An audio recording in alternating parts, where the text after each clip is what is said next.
हे AI enthusiasts, क्या आप जानते हैं कि बिग बिग एलएलएम्स को ट्रेन करना कितना मुश्किल है? आज हम एक ऐसे ब्रेकथ्रू की बात करेंगे जो इस प्रॉब्लम को सॉल्व कर रहा है। मिलते हैं रूट से, जो एलएलएम ट्रेनिंग को रेवोल्यूशनाइजिंग कर रहा है। इमेजिन करो, ट्रिलियंस ऑफ पैरामीटर्स। एलएलएम्स इतने बेड हो गए हैं कि उन्हें ट्रेन करना एक ह्यूज चैलेंज बन गया है।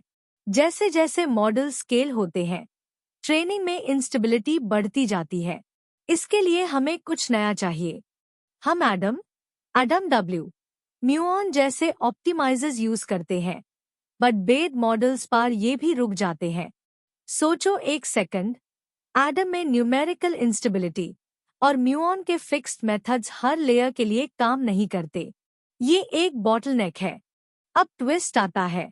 साइंटिस्ट्स ने इंट्रोड्यूस किया है रूट रोबस्ट ऑर्थोगोनलेस ऑप्टिमाइजर। ये सिर्फ एक ऑप्टिमाइजर नहीं, बल्कि डू मेजर प्रॉब्लम्स को एक साथ टैकल करता है। इसे ट्रेनिंग स्टेबिलिटी और एफिशिएंसी दोनों बढ़ती है। अब ट्विस्ट आता है। साइंटिस्ट्स ने इंट्रोड्यूस किया है root robust ऑर्थोगोनलेस optimiser.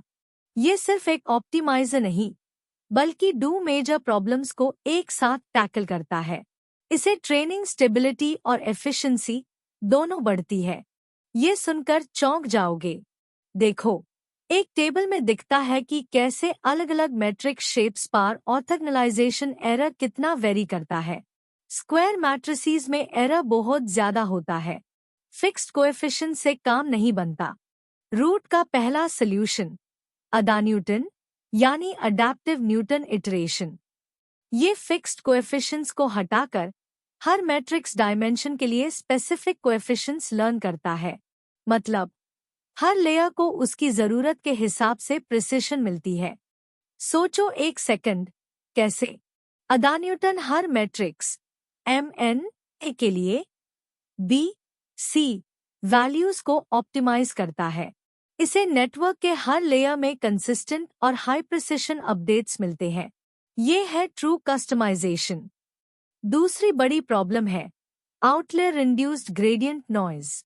Bed datasets में कुछ सैंपल्स ऐसे होते हैं जो ग्रेडियंट्स को बहुत ज्यादा बढ़ा देते हैं।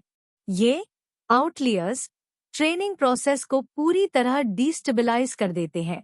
इमेजिन करो, आप डेटा ट्रेन कर रहे हो और कुछ डेटा पॉइंट्स इतने बेड है कि पूरे सिस्टम को खराब कर रहे हैं।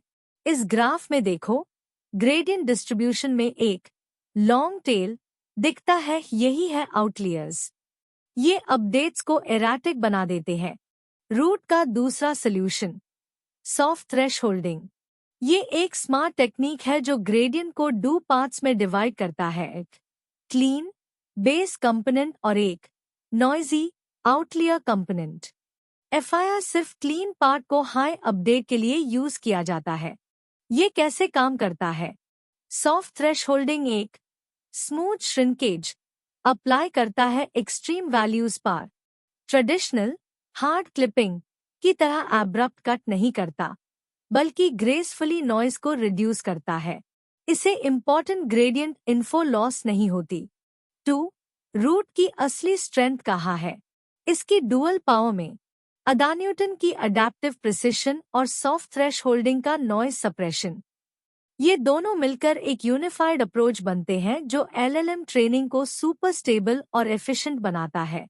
और रिजल्ट्स, एक्सपेरिमेंट्स में रूट ने म्यूऑन और दूसरे ऑप्टिमाइजर्स को पीछे छोड़ दिया। ट्रेनिंग लॉस सिग्निफिकेंटली कम है और कन्वर्जेंस स्पीड भी तेज है। मतलब, आपका मॉडल जल्दी और बेहतर ट्रेन होगा। सिर्फ स्पीड नहीं, एक्यूरेसी भी।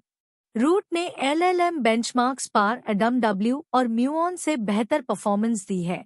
जीरो शॉट टास्क्स में भी सुपीरियर रिजल्ट्स। मतलब, जो लैंग्वेज मॉडल्स रूट से ट्रेन होंगे वो ज्यादा इंटेलिजेंट होंगे। अब ट्विस्ट देखो, रूट सिर्फ एलएलएम्स तक लिमिटेड नहीं है।